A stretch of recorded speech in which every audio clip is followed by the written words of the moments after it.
this page. Yeah. All right, and we are live. Good evening. Good evening. It's Thursday evening at 8:31 p.m. On the East Coast, and we are the Millionaire Ladies Almost Mob, done. and we are here with you.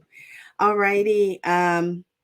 Tonight we have a wonderful show. We're talking about debt management and debt management techniques. Some of the things that we can do to take a hold of our debt. Um, Understanding being debt free is the new way to wealth. The less money that we are putting out to creditors, the less interest that we are paying, it's the more that can go towards our wealth building. All right, so we are the Millionaire Ladies Mob. I have Miss Saran Baker with me and Miss Aaliyah Sherrod, and they're going to introduce themselves. But what we do basically is we help you to protect income, eliminate debt, set up a interest, tax-free retirement income that you cannot outlive, and set up private banking as well as um, create a legacy of generational wealth. What we do is, I was going to say, is nothing special, but it is something special. It's awesome because we want everyone to become debt free and to work on building wealth. And uh, we are not special, and what we do, we want you to be able to help us to do. Well, Saran is special a little bit. But we want you to help us because this is a conversation that needs to go on in our community. People are not talking about money and wealth in our Black community as much as it should, and we want you to join us. And if you'd like to join us, we can help you to do that. And just tap in with us at millionaireladiesmob.com or send us an email, millionaireladiesmob@gmail.com, to see how you can help us in this passion, this fight that we have to get our community debt free. All right. Good evening, Saran. I am so happy that you are here with me. I can't believe it's Thursday already. Tell the people a little bit about you. Well, you know what? I'm super excited to be here because I love talking about eliminating debt. It's one of my favorite things to do because I know the benefits of helping someone get out of debt. The feeling of relief of just having a plan to get out of debt. It matters so much, right? And the one thing I often talk to people about, and we talk about this a lot, is the first thing we have to really do is adopt a new mindset, right? Because we got into debt based on how we were thinking. We got into debt because we were trying to buy this or buy that or fix this or fix that, or we were just simply just overspending habitually, or we tapped into too many ads that popped up, or whatever it is, or we're trying to prove that we're the best person on earth by spending and doing for everyone and everybody, right? And so we got to get to it. Often is a healing process, also mentally and spiritually, because we got to sometimes tap into, why did we even get here? Why am I in debt? Can I go back to my statements and look and see what I spent the money on? Now, this might not be the same for someone who maybe they have a lot of medical bills because they had a medical challenge, right? And obviously, when we have medical challenges, we don't care what the bill is. We just want to get it right. We want to get whatever it is done. And that is absolutely the most important thing, is to get ourselves healthy, and we'll figure the bill out later. But for some people, it's consumer debt. They want to meet the needs of the Joneses, the Toms, the Dicks, the Harrys, everybody, Mary Jane and Sue. They want to, outdo them, and that's landed them in a mountain full of debt. And so having the conversation can be healing, and then doing the work. There's no quick fix, right? So let's just put that out there. We're here to help, but this won't be fixed tomorrow. This will be something that you'll work together with a professional that will take time Just like it took you time to get in debt, it's going to take time and effort to get you out. Think of it like a workout plan. You gained weight. Guess what? You're only going to lose 2 pounds a week. Healthy. I mean, you can do something majorly crazy and do more than that, but you're going to lose 2 pounds a week. And when you're paying off debt, you're going to pay off one debt at a time. And that's important. You're on mute, Carmen. Oh my gosh. Okay, so you said a mouthful, and I guess Aaliyah. I think Aaliyah is good, ready to join us now. But this is one of the things I also want to talk about. We're not only talking to you if you are, have unmanageable debt. We're talking to you just about managing your debt. Period, because we're gonna talk about some strategies that you can use to be able to manage your debt. You might be able to handle your debt. Some of you may even say, I am not in debt. All I have is the mortgage and the student loan and a car. Well, what we're here to talk about is not just people who are struggling with debt. We're talking to people who have debt, can handle it, but may be able to find some better ways and better strategies of managing that debt, Mm-hmm. so that that money can now go toward building wealth, so that that money can go toward retirement, so that money can go toward passing it on to the next generation. So stick around, even if um, we're going to be talking to everyone. Almost this, it's the American way, isn't it? It's the American way, right? And some of it makes a whole lot of sense. Why would you take $350,000 out of cash and go purchase a home if the bank says, hey, I'm going to loan you Mm-hmm. $350,000 and you don't have to pay it back to me for 30 years at 2% interest? You Mm-hmm. can now use their money, and now your money that you had, you can use it someplace else to make you more money, Well, right? you know what? And even before we get on that road, on the how, one of the things that I've been asking my clients as I'm talking to them about debt elimination is, how would your life be different if you had no debt? How would you feel being out of debt? What do you think life would be like for you if the only expenses you had were your living expenses, right? And that's something that a lot of people can't imagine, right, Aaliyah? You know, with a house note, student loans, car note, all that, how would you feel? And I made a post a couple of days ago that said, we often glorify and celebrate when someone gets into debt. And you're probably like, that sounds crazy. Why would I do that? But you do it all the time. When someone gets a new house, you celebrate, you bring them gifts. Not saying to get a new house is a bad thing. When someone goes away to college and they get a bunch of student loan debt, we celebrate them going to school because they're going to school, but nobody wants to talk about the debt that comes with it, right? Someone Mhm. gets a new car, we celebrate it, right? Nothing wrong with celebrating somebody having a vehicle, but there's something attached to it. I laugh when people say, "Oh, they must got money. They drive a Mercedes, they drive this, they drive that, they got a Jaguar, they got a Porsche, they got whatever." Right? In my mind, I just see a bill driving by. That's exactly. In Exactly. my mind, I'm like, that looks like my money driving by. That's a bill, right? And Mhm. so again, it's a mindset shift to think differently, because a lot of times we don't even realize that we've programmed ourselves to be in debt because everyone celebrates getting into debt, right? And so in the post I made, I ended it with saying, but someone spends $200 to start a business and we tell them they're taking a risk. Yeah. And the thing is that at the end of the day, a lot of people are graduating college with 100K in debt at least. Don't get a master's or a bachelor's. They're getting, and then some people get married and they spend 50K, and maybe they finance it instead of using cash, but they spend it on the one day to celebrate. Absolutely love weddings. I'm all for it, right? But think about the money associated. We do the loans for our houses. The average loans around 200 to 300K. Then we take out another 40, 50K for the car.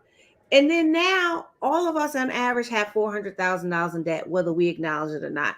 And that's before you get a credit card to go shopping for Christmas, Mother's Day, Easter, 4th of July, Memorial Day, Labor Day, Halloween, whatever the things are we're doing that we're using our cards for, outside of emergency. And I'm not talking about, again, I'm not talking about medical bills because those are kind of uncontrollable to an extent, especially if your health insurance. Now, we got some ways to combat that, but we'll talk about that later.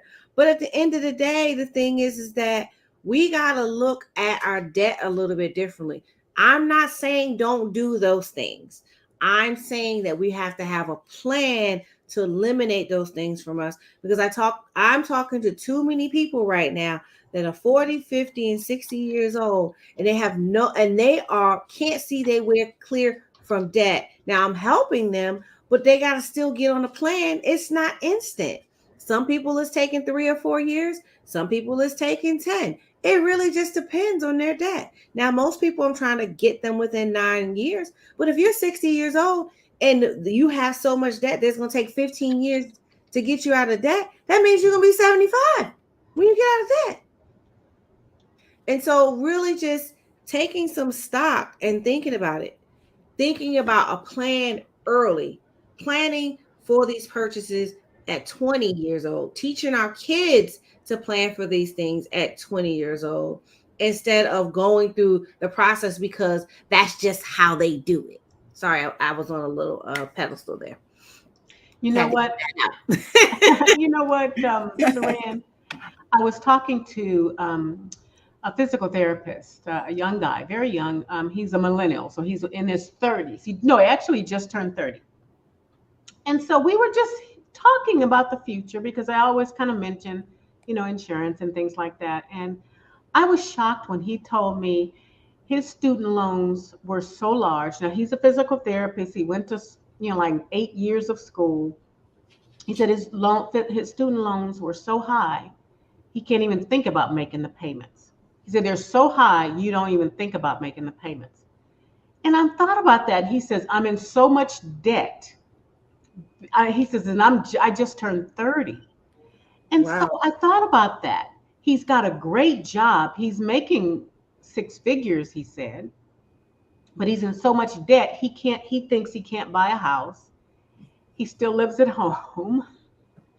And he's afraid for the future because of all this debt. And so we have to think about that. What does being in debt, what does it do to us physically?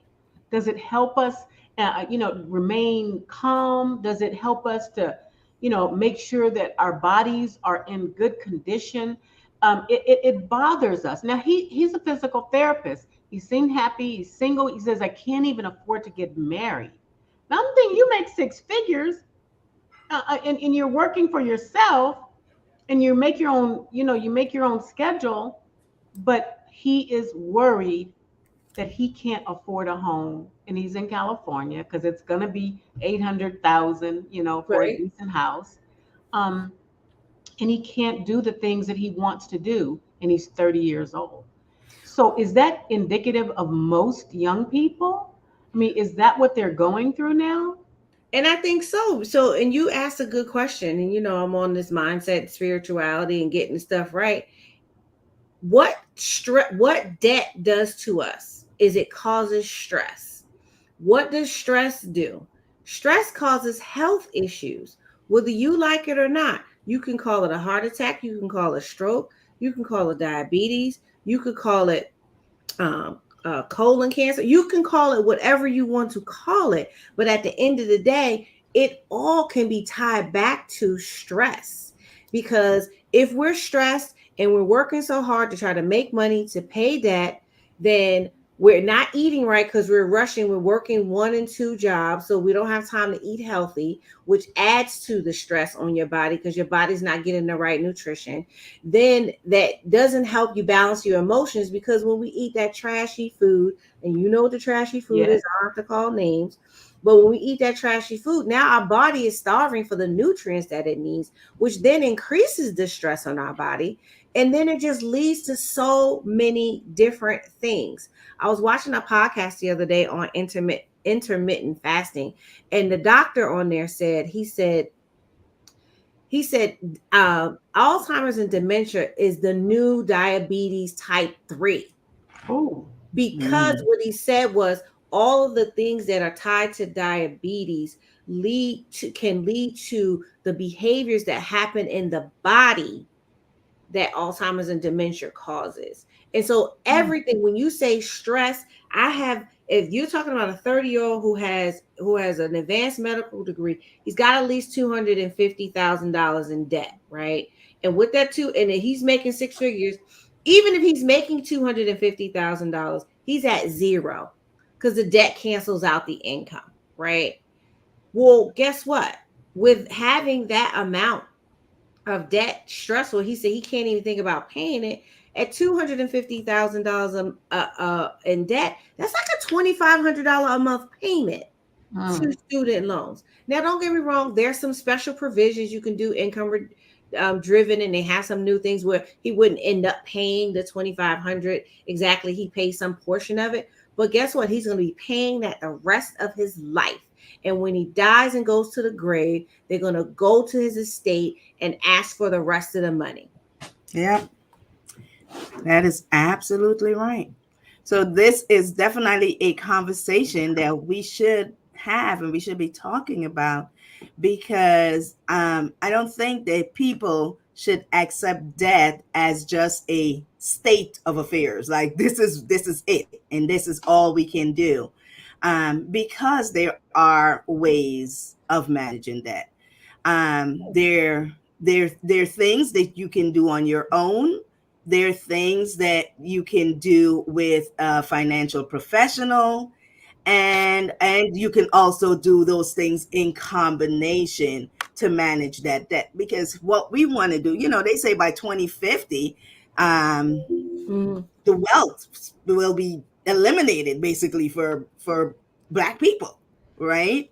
um we are way behind on this subject, right? uh I recently saw something that said that for every $100 of wealth in the in white for American whites, it's 25 cents for us. And I Mhm. thought that seemed very high, because it was until recently 10 cents, and I think it still is 10. We have 10 cents for every dollar that they Mhm. have. It's 10 times as much. And because we're taking on more debt, if you want to do this, Google it. Black people are the most educated people in this United States. But that that was the word I'm looking for. That means that we are taking on more debt.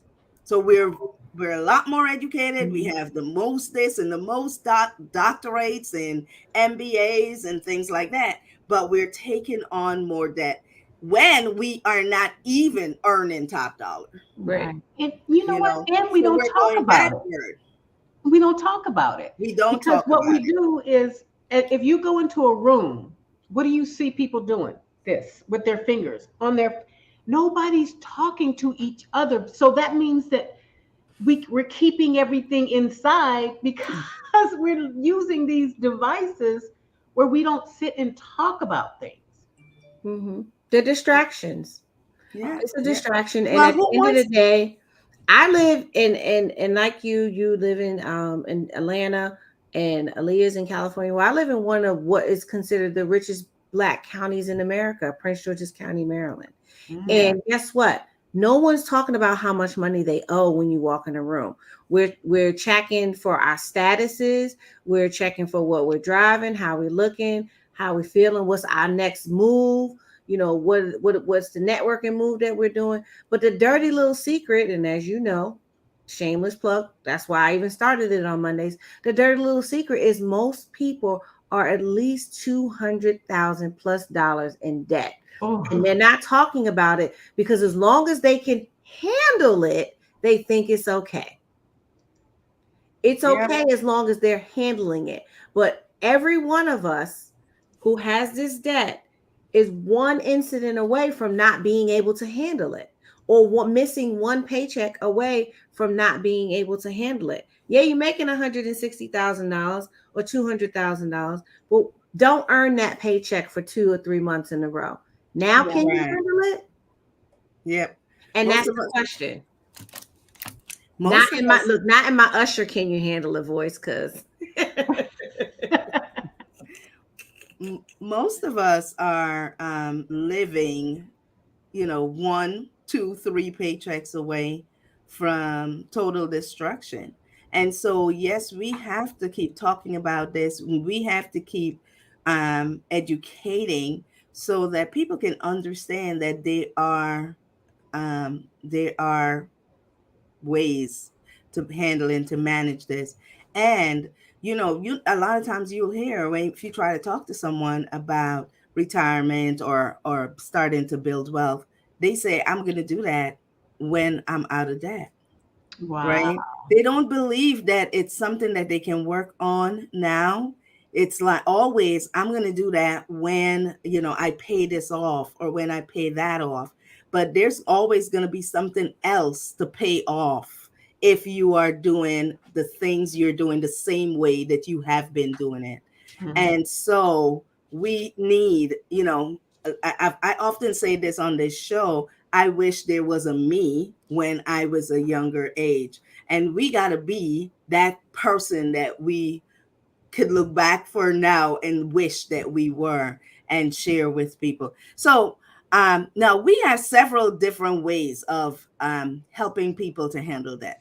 So, but what would be some of the first things that you would talk to people when they're looking at debt? Understanding that some people think, I'm okay. I get paid more than the expenses that's coming in, so I can handle the debt. And typically they're dealing with just now, they're not dealing with anything else further in the future, especially our entrepreneurs. Mhm. Our entrepreneurs, um you know they're not they're not a lot of them are not focusing on future. They're focusing on right now. And even if they're saving, they might be ways that they can do that a little better. So Mhm. I heard you, Saran, when you said earlier, you said, people need, look at your statements and stuff like that. So let's get into a little bit of some hows. What are certain things that people can do?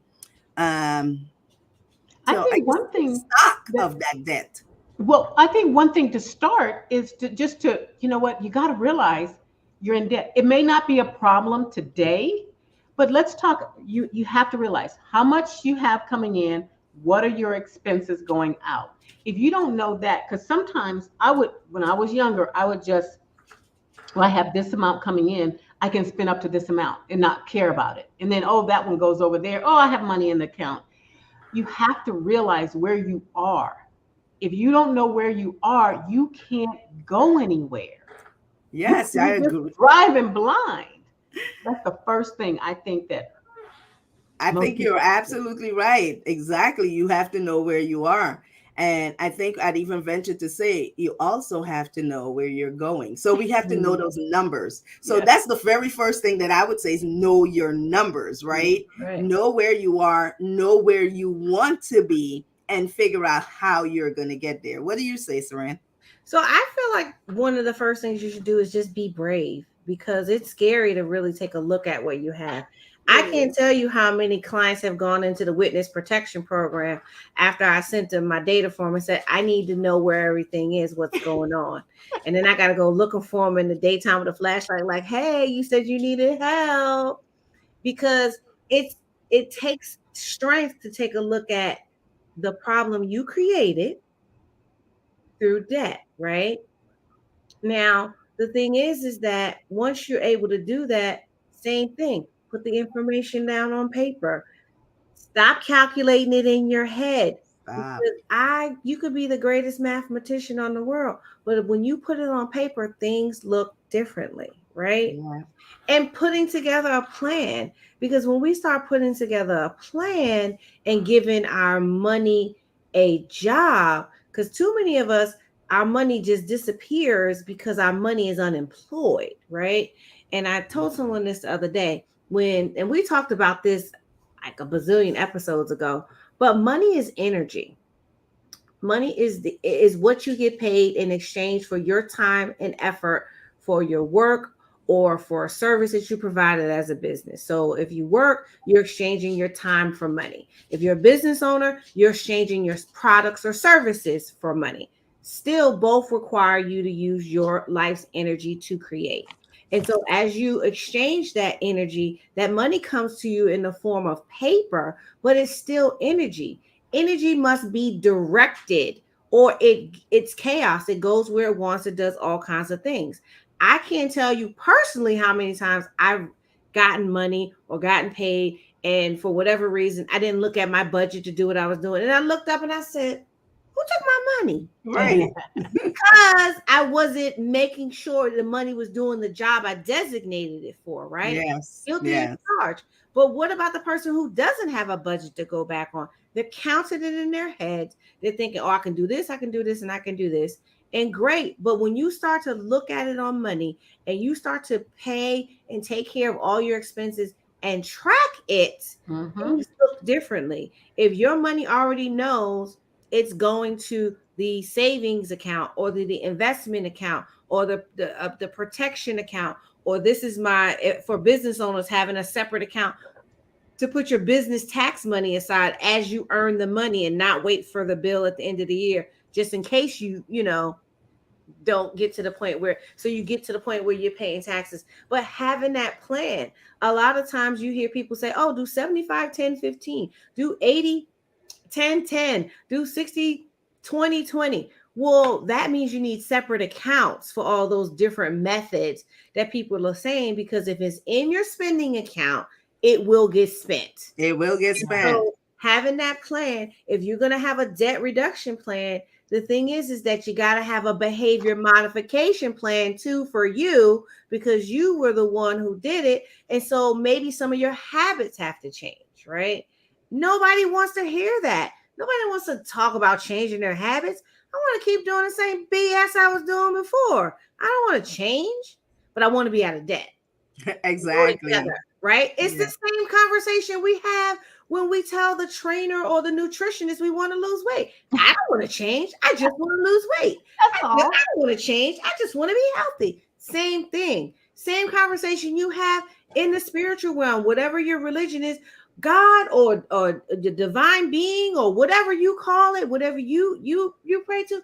I want all these things to change. I want my whole family out of bondage. I don't want all these things happening, but I don't want to change. Well, guess what? All require you to do something to change. And that means mastering your own impulses, because we all have something that we do impulsively. There's no question that we're going to do it.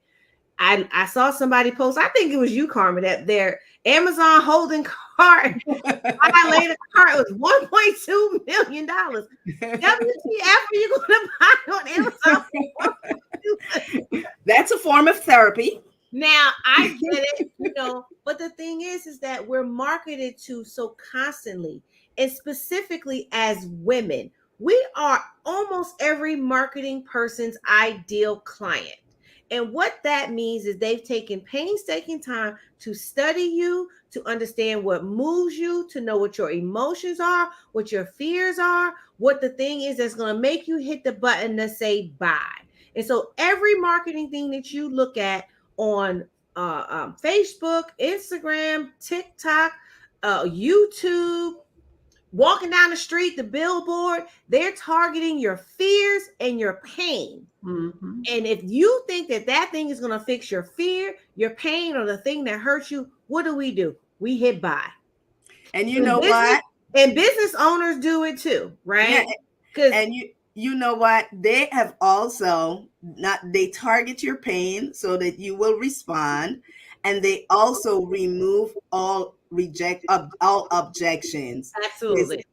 Because right now, when you see that thing to buy, and even if it's $24 and you're like, you know what, I'm not going to spend $24 on there. You will see the next button that says, but you can pay $2 a month, You Or can they'll pay. say, or You say can. it's just $24. It's And just Mhm. that, too. Yes, you can Mhm. pay. You can pay $4 a month. So there's a whole business model behind separating you from your dollars. And Mhm. if we do not understand that, if we do not understand, when I first got into financial services, there's one of somebody I look up to that typically would say it's we're all being controlled by the banks, by the government, by the media.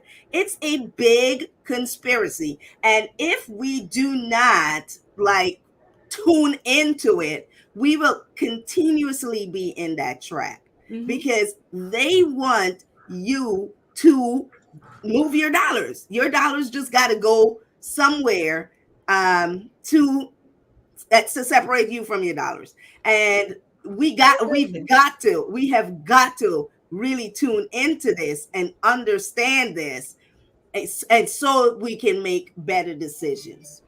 and it really becomes the challenge for the single moms who's just trying to make it, and we think that there's nothing we can do, and sometimes there isn't. Sometimes things are really tight, right? And then we can help you figure out a way to do that. And the thing is that really taking stock takes courage, and really wanting to get out of debt takes courage. And we're looking for the courageous. That's what we do. And the thing is that you're going to hear some hard truths when you talk to us. No one's going to, we don't attack people, because that's not what it is. We're going to love you. I'm not talking to you from a place of never having been in debt. I'm not talking to you from a place of having a silver spoon in my mouth my whole life and not working for anything. And there's nothing wrong with that either. And you can still be in debt and have us, be born with a silver spoon in your mouth That's and have true. everything. That's true. But the thing is that what are you going to do different to create a new future for yourself? Because if we don't create a new future for ourselves, between inflation and taxes, the money that we make will diminish so quickly that we'll barely be able to feed ourselves. And I'm speaking specifically to our melanated and minority women. We are the ones who are outliving everyone. And so as we continue to outlive everyone, because we're the ones that are going and taking all the healthy juices and taking sea moss, and it's horrible. It's a horrible thing going down. I'm being honest. Taking sea moss and making fresh elderberry at home and coming up with all kinds of fire ciders and this and that, and taking all the herbal remedies because we want to be our best selves. Well, that means that 40-year-old you who has decided to get healthy may make it to 80 or 90 years old. Well, how much money you gonna have when you get there? Or you gonna be dependent on the government? Or you gonna be dependent on someone else financially? And I'm not talking physically, because you're gonna be super healthy. You're gonna be out here. You're gonna be ready. Look, as they say, you're gonna be for the streets because you're healthy. You can just get out and go to stuff. But the thing is that making sure we get our money healthy with our bodies, our minds, and our spirits, they all go together. They are not independent in no way, shape, or form. And anyone that tells you any different is lying to you, or they're clueless. Yeah. And you know what? What happened in 2020? The women, the breadwinners, the heads of the households, those were the ones that got hit really hard. They had to take care of the family. They had to find someone to take care of the children. They had to work. It became obvious that we have got to do a lot of work, especially in the financial services industry. We have a lot of work to do. And our work involves helping you to become financially free, free of all the issues and the problems that come along with not having enough money in the month to pay your bills. Or we are hoping and figuring out with you how to get you out of debt completely, so Mm-hmm. that you don't have to worry about coming up with the bills that are due every month, because the extra bills, and then you're going to have to pay your gas and your lights and things like that. And then the recently what has happened is the utilities companies have gone on this thing, we're going to charge you whatever we want to charge you. are you going to be ready for it? There's the inflation, like you said, is coming, but it's super inflation. I mean, it's really, I had my electric bill normally is like $140. It was $400. And they warned us, oh, you're going to have a $400 electric. I'm sorry, a gas bill. I don't use a lot of gas. I have a lot of electric stuff, but they warned us. Are you ready for it? I looked, there's a newspaper for my neighborhood, and most of the people in the neighborhood were saying, hey, I'm using the same amount. Why do I have this huge bill? Why do I have this huge bill? And Right. everybody was chiming in. But we have to be ready for the unexpected. And getting out of debt and creating a plan for you and your family can help you to make it through those unexpected things, because they're going to happen more and more when you're not fattening the pockets of those utility companies. They're going to try to get it from you, and they're going to say this was the excuse. Mm-hmm. Gas went up for some strange reason. It had gone down. We were paying $4.05 a gallon.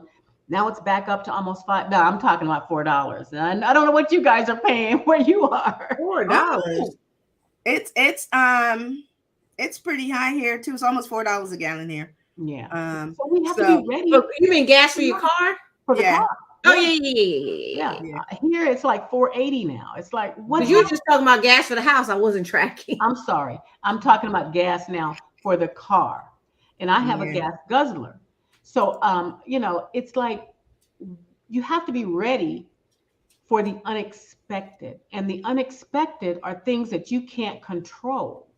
But what you can control is, do I need to buy that pair of shoes, or do I want those pair of shoes? Because you may have to, kind of hone it in for just a little while until you get your finances in order, even if you're making a lot of money. This is for people who are making a lot of money, Oh yeah. self-employed people. It's not just for people that don't make a lot of money. People that Exactly. make a lot of money spend more money. I don't know Right. why that is. It Because we just have is. more money to We spend. have more money to, and because we don't understand how money works. And if we understood how money works, then then we would be able to, like Saran pointed out earlier, to give that money a job, Mhm. or give that money two jobs, and not to have money sitting, lazing around and not doing anything, because that money definitely gets spent. And Think about it as lazy kids. You want lazy kids laying around your house? You don't want lazy money, right? right, Lazy Your money. money should have a place. Is it going into long-term savings? Is it going into emergency fund? Is it going to go to, if you're into stocks and ETFs and all that, is it going into that? If you're into crypto, is it going into that? But what is the money's job? It can't just sit in your checking account, because when it sits in your checking account, it gets spent, because oh yeah, somehow, and this is not a knock, because I buy them, right? I give them away now because I don't need cookies anymore. The Girl Scouts need money for cookies. Somebody texts you about popcorn, you get popcorn. Somebody, there's another this or that or this or that. It just happens. And it's like, but I did. And you penny Annie yourself to being broke and not having the money that you need. And so Right. taking the time to be confident to say no to things will be different for those who come from large families, or from families where maybe you're the one who does a little bit better. Have a better plan when your family needs your help for certain things. Think about it. Maybe tell them they need to give you a budget. Then maybe you need to look at their finances before you give them funds. So, because what will happen is we'll help ourselves to being broke too, because right, then we will exactly, help you when you need it, right? exactly. So it has a lot of different ways to do it. And I'm not saying don't help people, because that's what we're here for. We're here on earth to be people and to learn about being a human being and doing stuff, for others, and being a part of a family and a friendship group. But be wise about it. Don't be so overly helping, or what's the word, codependent, that you feel like if I don't Right, help them, they're never going to talk to me anymore. Well, then right. maybe that was the price of it, and in the terms of Bronx Tale, look at it like this: that's how much it costs you to get the person out of your life, because it Right. might have cost you more if they stay. And I that got lots of movie quotes. That's what I did. no, no, no. But you're right. You're absolutely right. But That's one of the reasons why they say, don't really lend money, right? Because if you can afford to lend it, you probably can just afford to give it. And if you just give, you give it to them, and tell them, that's it. That might be the price that you pay to get that person either on the right track or out of your life. yeah, But like you're saying, that you have to have a plan, that spend plan, that plan that tells you what to do. And in that plan, when you're budgeting, you should budget your, if it's 5% to help, budget that. Because put it in and, your and plan. If it ain't in and your plan, it's right. And if it's gone, it's gone. I'm sorry you came, but that is gone. Don't now turn around, because that's what we do. Oh, okay, well, I have this money here. It's earmarked for this, but I'm just going to lend it to you, and you can give it back to me, before that time. And then when they can't give it to you, the person is looking at you, well, what do you want me to do? I didn't have any money. That's why I came to you and asked you for the money. So what do you want me to do about it now? So that having that plan is super important. I was speaking to a client, young guy, no children, 30 something years old. Uh, and we're talking about budget. I said, I cannot help you until we see everything, understand what is going on. And I asked him, give them homework. I said, I want the last three statements, and I want you to write down everything. I got a message the other day. I did not know that my spending was this out of control. Wow. And you well, don't know it yeah. because our brains tend to underestimate things like that. And when we don't put it down, when a bill comes up, if something happens, or not a bill, so something comes up, right?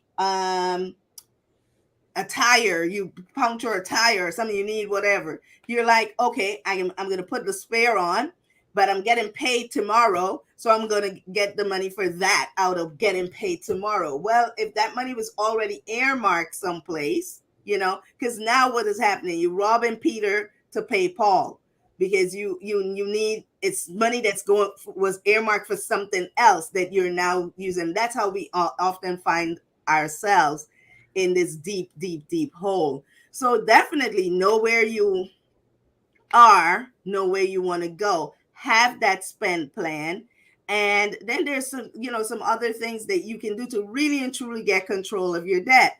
You've got to know exactly all the people that you owe. You've got to know how much, what's the balance, and what's the interest rate, what's the cost of interest on each of those debts. Many of us can't just tell you the interest rate. We're all celebrating. We're happy. I got approved. Like Saran said earlier, I got approved for another card. And we do not understand, first of all, if that card has an annual payment, so you are now paying them to use the card. And then when you use the card, you're paying them again to use the card. And then if you don't pay it off, you're paying on that again. That's not, yes, sometimes it cannot be helped. You're building back your credit. So now you have to get this secured card in order for this to happen. But celebrating cards that's costing you money, even if you didn't even use it, before you even use it, is not understanding exactly how money works. Yeah. You You know, know what? I want to go back to two things that you said earlier, and the example that you gave where the you loaned the money to someone from something you needed the money for, and then they weren't able to come back to you in time for you to meet your obligation. That causes real stress.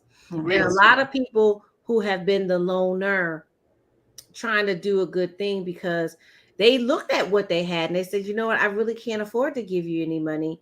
I can loan it to you, but I need this money for X, but I got to have it back by a certain time. And then when they don't get it back, they trusted the person. The issue is the broken trust now with not just the person who the exchange was with, but with yourself, because before you did it, you said something and you said, don't do it because you need it for what you need to do. And now you're not in a bind because of you. You're in a bind because well, technically, you're in a bind because you overhelped. Not saying a person didn't need it. I'm not talking life and death situations here.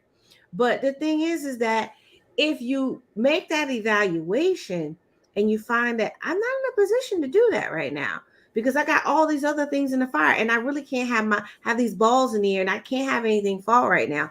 I'm sorry you're in that situation.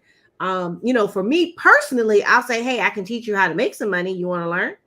Right. And even in that instance, if I've offered or showed you the way to learn how to make money, or I've done things with you and said, hey, if you're able to do this, you can make some money, and then you come back months and months, you come back months later and you didn't do any of it, but you need some money, I'm out 100%. Like 4 flat Mhm. tires, I'm down, I'm out. Yeah. Because you didn't want to make money, you wanted it to be given to you. And I get it. I've been in a hard place where sometimes you just really need someone to give you something or to loan money. But in the instances where you're able to go and bust your butt and work a little bit harder to get things, you appreciate and you respect the money a little bit different. And then Mhm. the other example that you gave that I wanted to piggyback on was the example where, the tire burst the day 2 days before payday, and you plan to use the money differently. What we end up doing is using our credit card and saying, oh, I'll just pay my credit card back. But what happens is when payday comes, because our money's already planned for something else, we don't pay the credit card back right away. We don't make the lump sum payment. Most people do not make the lump sum payment. That's not everyone, but most people don't. They just go for the minimum payment. So that same tire, you'll still be paying for that same tire 3 years from now, and you'll be needing a new tire. And you'll be paying interest on that tire as that tire wears down. So it has some ripple effect when we do it. So we have to really think a little bit strategically. And I shared this with you all and on here and on multiple platforms. A couple things I really do my best not to use my credit cards for: food, fashion, and fun. Just Mhm. because I don't want to pay interest on food, I don't want to pay interest on fun, and I don't want to pay interest on clothes that are wearing out, right? And so the thing is to really, as we look at debt, eliminating debt, think about how we got there and think about how not to get there again and how to kind of manage it, right? Yeah. And I so want it's to jump in not, here because I got a story to share. I got a story. So, and I'm this all is, about story. I love stories. Tell me a story, girl. I got a story to share, and this is important, and it might help someone out there that's listening. And this is a friend that loaned her car to someone Hmm. Mhm. to take a trip out of state. The person, actually, the car is used for her business. That person took the car and crashed it in Oh. another state. And now, not only first they didn't have a car at first, but now they took someone else's car. They couldn't afford to have a car, but now they took someone else's car and got into a car accident with it. Now the car has to be repaired or couldn't be repaired, and it needs to get back to the state where it's from. If she couldn't even afford to get her own car and she had to borrow this car, who you think is now paying for the car or trying to get the car back to wherever Hmm. for the business? Right. I wanted to, if I was close by, I told her I would have squeezed her neck. First of all, this is, oh my God, FB, please disregard that. Because I know, Mhm. but no, this is your business, right? That's a classic example of that you said of overextending help over because now look at how many things this is affecting. right? And if they are going to get mad at you because you are unable to help, whether it's that the percentage that you put aside to help is done, and so you came a little bit too late, if Mm-hmm. they're going to get mad at you for that, or if they're not going to, um, this is going to cause them to stop talking to you forever. Well, you know what? That's just the price, because that means they won't come back and ask you for your car or for anything else. But That's that right. right there, those are some decisions that we are making. And I'm sure that that person was going on some kind of leisure type of trip, going out of state someplace. I'm really, really sure about that. I'm laughing because totally something similar happened to me. Oh, wow.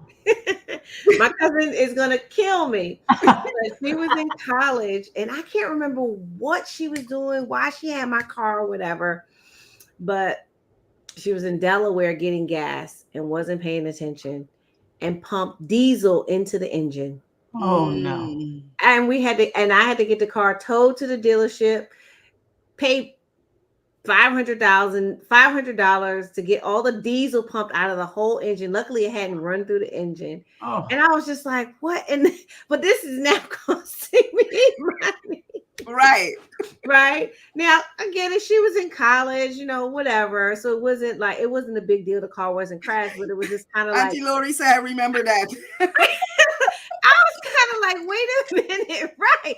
I was kind of like, wait a minute. I wasn't planning on spending this seven because after you gotta pay for. I think I can't remember if I paid for the tow or not. Knowing me, I probably didn't because I normally keep the towing service on my car insurance. Yes. But I remember, and I was just like, how did you pump diesel into it? It has this great big thing that's red. It doesn't fit. And she's like crying. She's like, I couldn't figure out why I didn't get in there. I said, you should have just looked around. Now, I didn't beat her up because it was just one of those crazy weird things. But it was one of those things that I hadn't planned on spending five or six hundred Right. dollars at Exactly. that time on getting the diesel out of my car. But lesson learned, Saran doesn't loan her car out anymore. Not even to go around the corners.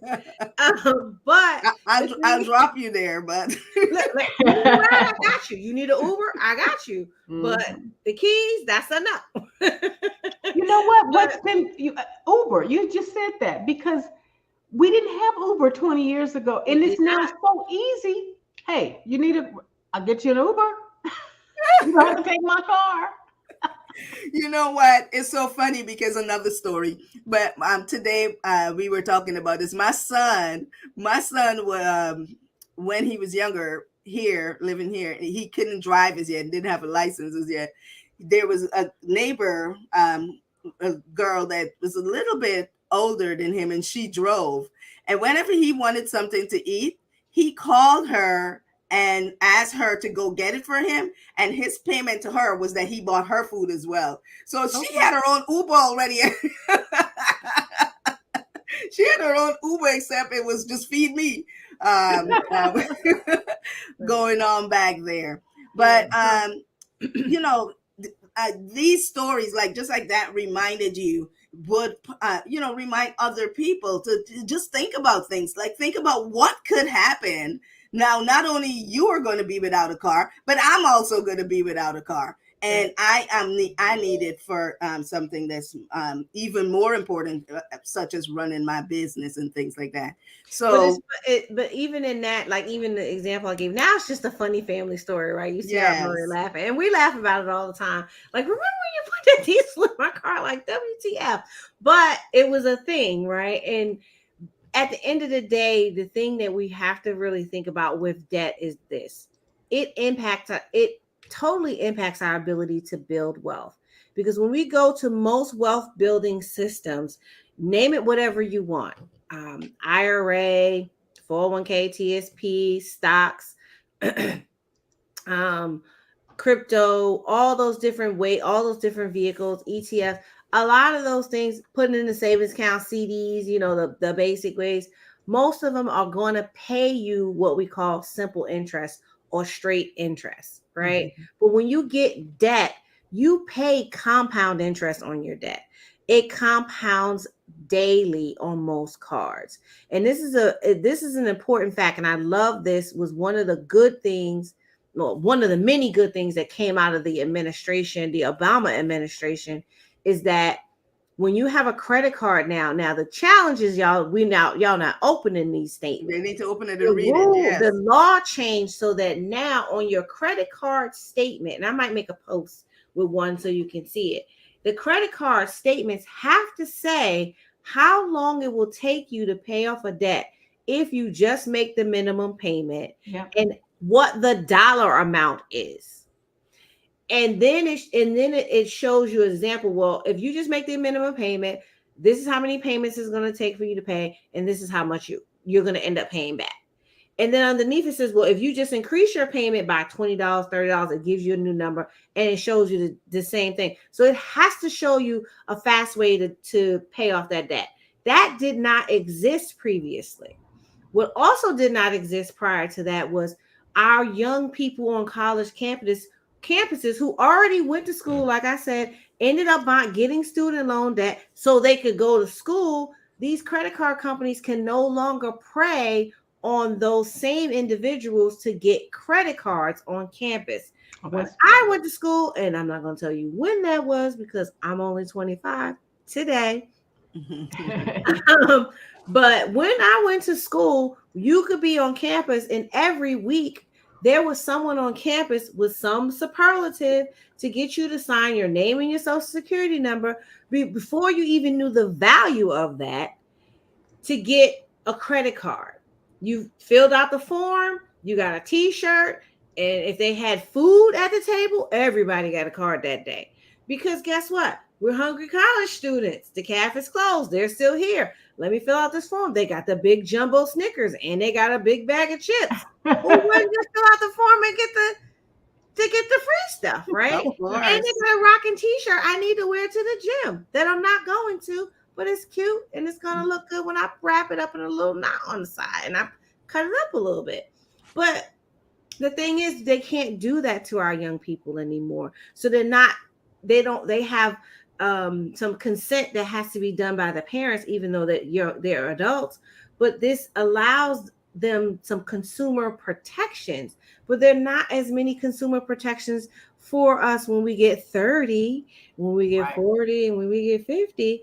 And so you have to be your consumer protection, or you have to get it from a financial professional to help to guide you on the path to get things right. And so that's what we're here for. I put the book your appointment up because it's high time that you guys, get it together. It's time for us to love on you, to help love you into a financially healthy relationship with yourself, with no one else, because the relationship is with you. And so that's what we're here to do, is to help you learn to love yourself and love your finances in a way that it creates joy and abundance around you and not stress and anxiety. Oh, Right. definitely. Definitely.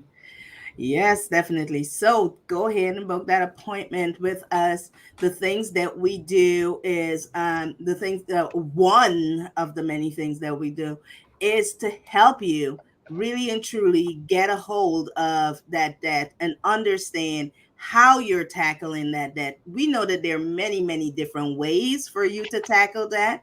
But if we identify some weak spots in what you're doing, we can show you how to do that better. And that's what we're all about. It's all about elevating, educating, and elevating each other. And that's what we do. We'll show you how to redirect any inefficient dollars that you're using so that it goes toward wealth at the same time as you're tackling your debt. One of the things that Saran said earlier, when she said that the interest on those credit cards compound. And I know you've heard it on her channel, you've heard it on mine, you may have heard it on Aaliyah's. When we talk about compounding, it's talking about how long that debt, how long interest, how long your savings take to double. We talking something to you about the rule of 72, and the rule of 72 tells you that based on a given interest rate, given interest rate, divide taking 72 and divided by that number, that tells you how long your debt will double or how long your savings will double. So if you have a interest rate on your credit cards of 12% and you are just making minimum payments, the rest of that money is doubling every 6 years. So that's the reason why you're looking and saying, I've been paying, I've been paying. Look at your student loans. You have been paying, paying, and paying, and paying. And now the money that you owe is way more than the money that you started out with. And that's the effect of compound interest. We want to be able to help you to move your inefficient dollars so they can do the same thing, so that they can earn compound interest and that you can still use it to reduce those debts without losing that ability to gain compound interest, right? That's what we do.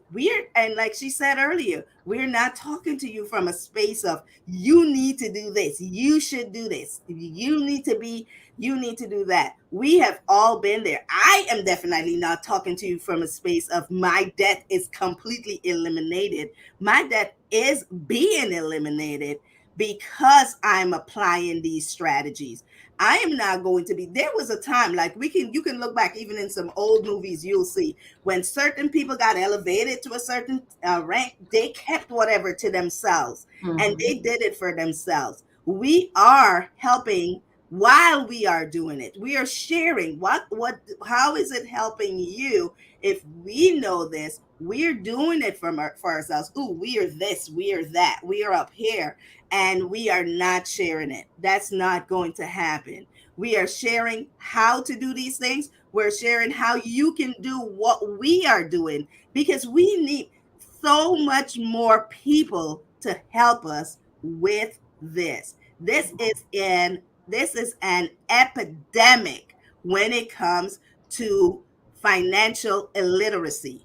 And we need you to help us to wipe this out. We start with you, or if you're already there, join us. Book an appointment, whether it's to help us to spread this antivirus to kill this epidemic of financial illiteracy, or whether it is to, kill it for yourselves, whether it's to spread it out or whether it's to kill it for you. Join us. All right. Well, that's our time, folks. Yep. We will see you next week. Same time, same bad channel, same 3 ladies, maybe more ladies, maybe a gentleman. Maybe we'll be nice. Maybe during March, Women's History Month, we'll invite a gentleman and make him answer questions. No, I'm just kidding. But we're here for you. I've placed it in the chat. Looking forward to go to the channel, hit like and share. Be sure to subscribe. And join me on Mondays at 8:30 on my YouTube channel, Saran Baker, where we talk about all kinds of things as well. And Carmen, you're on Wednesdays at 8:30 also, right? Wednesdays at 8:30. That's right. Yep. So, Aaliyah, we're waiting on your date and time. That's waiting on me. It's okay. But follow us. We're also on TikTok as Millionaire Ladies Mob, and we all have individual TikTok pages. But we're dropping the information. We're giving up all the free game because we want everybody to win. So with that, we're out. Bye, everybody.